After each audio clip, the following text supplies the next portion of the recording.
जो आदमी इतने दिन लोकदल में रह लिया नहीं, वो अपना मन मार के तो बेसिंग पड़ा रहो कांग्रेस में, लेकिन कांग्रेस का जो कल्चर है वो उसको शूट नहीं करता। मानते हैं कि आपका जो लेवल है उसमें जेल जाने का भी कुछ महत्व रहा है। अच्छा, उस टाइम जो है आप अजय चौटाला के काफी करीबी थे और आपकी टिकटें कटती थी तो रीजन दिया जाता था कि अभय चौटाला ने कटवा दी, लेकिन आज जो आप अभय चौटाला जी के पास आ गए। पहले इनेलो की बात करें तो आज अगर ये कहूँ माड़े टाइम से चल रही है तो गलत नहीं होगा, चश्मा बचाने की लड़ाई लड़ रही है। लेकिन कई बार जो भगवान को मंजूर होता है वही होता है, तो उनको यही मंजूर था। उसके बाद चुनाव भी गया और इतने दिनों मेरे को जेल में भी रहना पड़ा 5 साल। नमस्कार, मैं अंकित हरियाणवी लाइव देख रहे हैं आप। फिलहाल जिस शख्सियत को हमारे साथ आप फ्रेम में देख रहे हो, उमेद सिंह लुहान जी, चौटाला परिवार के खासम खास या फिर मैं कहूँ इंडियन नेशनल लोकदल के बड़े नेताओं में इनका नाम आता है। छात्र राजनीति से शुरू कर आज जो है एक्टिव है राजनीति में और अच्छा खासा कद पा लिया है, लेकिन फिर भी कहते हैं कि राजनीति में कुछ कमियां रह जाती है। उन कमियों पे भी चर्चा करेंगे और आगामी चुनाव में इंडियन नेशनल लोकदल की क्या रणनीतियां है, सब पर जो है विस्तार से चर्चा करेंगे। रोहन साहब नमस्कार। नमस्कार नमस्कार। और अंकित, बढ़िया जी, बहुत अच्छा लगा भाई आपके साथ बात करके। आपके चैनल के सभी श्रोताओं को नमस्कार, शुभकामनाएं। अच्छा, मैंने कहा जी राजनीति में जो है कुछ कमियां रह जाती है, आपकी लेके जो आपके समर्थक कहते हैं कि नाम के पीछे विधायक देखना चाहते हैं। आपने 2 चुनाव लड़े, बरवाड़ा से लड़ा या फिर मैं आसी से कहूँ, वो पहला चुनाव था जो मेरे याद है आज तक का। अच्छा, आप 2nd पोजीशन पर रहे थे, तो क्या कमियां मानते कि रहे उन इलेक्शनों में?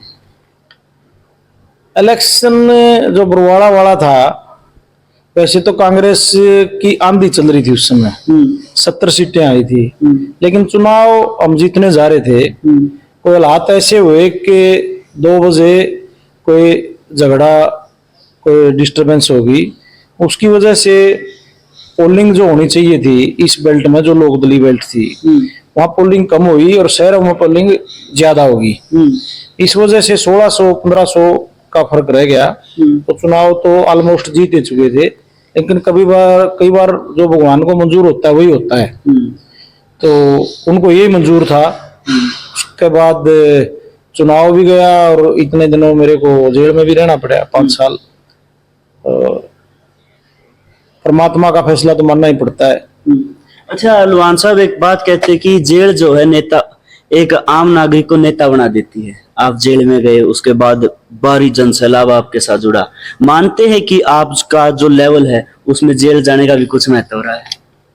संघर्ष से आदमी सीखता है और जो उसके अंदर कमियां होती हैं उन पर भी आत्मचिंतन करता है। जब अकेले में जब आदमी का इतना लंबा समय होता है, मैंने भी कोशिश करी है भाई वो जो कमियां हैं उनको मैं दूर करूं। संघर्ष ही सिखाता है आदमी को। आसी वाला चुनाव तो आप जब शाणे हो चुके थे उस टाइम, तो 19 दिन पहले मेरे को चुनाव लड़ने के लिए कहा गया था, और 19 दिन में भी चुनाव आप सारे साथियों की मेहनत से, आप लोगों के गांव थे जो सातवास के थे, इधर ये कुंभा थाना ये बेल्ट थी, देहात में पूरा सहयोग करने का काम किया। शहर में कहीं न कहीं हम पिछड़ गए, इस वजह से चुनाव हमारे को लूज करना पड़ा। ये हार जीत ये सिलसिला चलता रहता है, इसमें तो कोई ज्यादा आदमी को घबराने की बात नहीं। अपना संघर्ष जारी रखना चाहिए, लोगों की सेवा और उसमें शामिल होना लगातार जारी है उस समय से भी। अच्छा सर, बात कर लूं अब फिलहाल की नारायण दल की मैं बात करूंगा। पहले इनेलो की बात करें तो आज अगर ये कहूँ माड़े टाइम से चल रही है तो गलत नहीं होगा, चश्मा बचाने की लड़ाई लड़ रही है, लेकिन फिर भी आपके साथ देखा गया कि बड़े काफिले चलते हैं। लोगों में इतना प्यार प्रेम की वजह क्या मानते हैं? बस ये लंबा सार्वजनिक जो जीवन रहा, इस एरिया में 2 प्लान सरपंच रहा। मैं सबसे छोटी उम्र का सरपंच बना था, 22 साल का। 10-12 साल वो लोगों तो संपर्क के रहे। उसके बाद युवा में जिस तरह काम कराया, पहले जिला अध्यक्ष रहा, फिर सरकार के समय प्रदेश अध्यक्ष भी रहा। कहीं न कहीं लोगों से जुड़ाव जारी रहा और सुख दुख में आना जाना रहा। यही वजह है कि आज भी वो साथी मेरे साथ खड़े हैं लगातार। अच्छा सर, आपने एक मंच की जो है स्थापना करी थी, काम करे आपने, उसमें जो संघर्ष करे, मेहनत करे, मंच का भी कुछ रोल मानते हैं अपनी तरक्की? मंच का तो एक व्यवस्था हमने संघर्ष के लिए बनाई थी वो, क्योंकि उस टाइम पार्टी में मेरा कोई ठीक ठाक मामला चल नहीं रहा था, तो एक मंच की जरूरत थी संघर्ष करने के लिए, वो बनाया था और बड़ा अच्छा चल भी रहा था। और उसके माध्यम से हम अपनी राजनीतिक लड़ाई लड़ने में भी सक्षम थे। लेकिन उस टाइम जब अजय सिंह चौटाला जी ने मेरे से अपील की, निवेदन करी, वे हम पार्टी अपनी बना रहे हैं, आपका मंच इसमें डिसॉल्व करके और हमारी मदद करो, क्योंकि वो भी मेरे पुराने साथी रहे छोटे उम्र से ही, और क्योंकि मेरा भी उन्होंने संघर्ष के टाइम में साथ दिया था जब ये सारा जेल का मामला चल रहा था, तो एक इंसानियत के नाते मैंने फिर वो उनकी भी मदद करने का उस टाइम काम कराया। लेकिन आजकल कई बार माँ बाप की भी नहीं मनती, इस तरह फिर यहाँ नारायण में मेरे साथ किया गया, क्योंकि कहा गया था भाई आप तो तैयारी करो, चुनाव लड़ना है। फिर उन्होंने मेरी बजाय गौतम साहब को चुनाव लड़ाया, तो उसके बाद मैंने उनको फिर अलविदा कह दिया। अच्छा, उस टाइम जो है आप अजय चौटाला के काफी करीबी थे और आपकी टिकटें कटती थी तो रीजन दिया जाता था कि अभय चौटाला ने कटवा दी, लेकिन आज जो है आप अभय चौटाला जी के पास आ गए। अभय चौटाला जी से पहले मेरा कोई ज्यादा पार्टी प्लेटफॉर्म पे मिलते जुलते थे, लेकिन निजी को जुड़ाव नहीं रहा। आज देखो, हम छोटे छोटे इस संगठन से, इस पार्टी से, इस परिवार से जुड़े थे। जब आपसे जुड़ी हुई कोई चीज कमजोरी में आती है या उन लोगों को आपकी जरूरत होती है, तो फिर आप में यदि आत्मा है, इंसानियत है, तो आप पीछे नहीं हट सकते। अबे भाई साहब संघर्ष कर रहे थे इंडियन नेशनल लोकदल को बचाने के लिए, इसको मजबूत करने के लिए, और जब उन्होंने भी कहा भाई अपनी पार्टी में आके यहाँ अपनी पार्टी में संघर्ष करो, हम इस पार्टी को ही दोबारा से ताकतवर बनाने का काम करेंगे, तो फिर मिलके हम लगातार 3-4 साल से संघर्ष कर रहे हैं। अच्छा, आप कुछ वक्त के लिए कांग्रेस में रहे, फिर आपने कांग्रेस छोड़ दी, क्या वो कांग्रेस में जाना आपका गलत फैसला था? बिल्कुल, राजनीतिक सवारत और हालात के हिसाब से देखे तो लोग कहते हैं आज भी कहते हैं सही फैसला था। लेकिन जो मेरी आत्मा और मेरा जो स्वभाव है वो मेल नहीं खा रहा था कांग्रेस में। जो आदमी इतने दिन लोकदल में रह लिया नहीं, वो अपना मन मार के तो बेसंग पड़ा रहो कांग्रेस में, लेकिन कांग्रेस का जो कल्चर है वो उसको शूट नहीं करता। आज भी कई हमारे साथी जरूर एमएलए एमपी भी बन रहे हैं जाएंगे, लेकिन वो बैठेंगे लोग दलिया में आएंगे, करे भाई मन तो उड़े लग गया करदा। तो जरा आपकी आत्मा और मन लगे वहीं रहना चाहिए आदमी ने। ये तो सारी चीजें आनी जानी चीज है, भगवान ने सब कुछ दे रखा है, तो आत्मा के खिलाफ जाके मैं कोई काम करना भी नहीं चाहता। अच्छा, आपकी पार्टी की बात करें, 5 टिकटें जो है डिक्लेयर कर दी, कुछ ज्यादा जल्दी नहीं कर दी? ज्यादा जल्दी नहीं है तो बहुत। दिलबाग सिंह जी वाली तो जब ईडी के छापे पड़े जब उसी टाइम डिक्लेयर कर दी थी, और राठी साहब वाली भी जब वो उनका मर्डर हो गया था, दुर्घटना हो गई थी, उस टाइम उनको कह आए थे जब 13वीं थी भाई साहब, उस टाइम उनका भी कह दिया था। और वहां सिरसा में ये प्रचार चल पड़ा था भाई अभय सिंह तो इलाहाबाद छोड़ेगा, रानिया लड़ेगा, तो लोगों का जो वो प्रचार था या कोई लोगों में गलतफहमी ना पैदा हो जाए, इसलिए फिर वो हमारे को जल्दी करनी पड़ी। हाँ, महेंद्रगढ़ से कौशिक साहब को भी जो है साथ में कौशिक साहब को भी मिल गई। उनकी इच्छा थी कि मेरी पहले डिक्लेयर हो, यहाँ लंबा टाइम लगेगा मेरे को काम करने में, तो जब पार्टी ने ये मन बना रखा था उनको लड़ाना है तो फिर उनकी पहले डिक्लेयर कर दी। अच्छा, बात नारायणोद की करूंगा मैं। तैयारियां पूरी जोरों शोरों से चल रही है, बस मतलब टिकट भी कह रहे लगभग फाइनल है, एक ऑफिशियली अनाउंसमेंट बाकी है आपकी? बस आप देख ही रहे हो, सारा लग रहे हैं हम अपने काम पे, तो बढ़िया रहेगा सब। ऐसे वो भी मिल रहे हैं लोगों का, कार्यकर्ताओं में जोश भी है। अच्छा, बात करूं कि लोग एक जिक्र कर रहे हैं कि आमने सामने की लड़ाई है कांग्रेस की और बीजेपी की, तो अगर आपको टिकट मिलती है तो आप त्रिकोणीय मुकाबला बनाने में कामयाब रहेंगे? त्रिकोणीय या चौकोना या पंचकोणा मुकाबला देखो, लोकसभा का विधानसभा का फर्क होता है।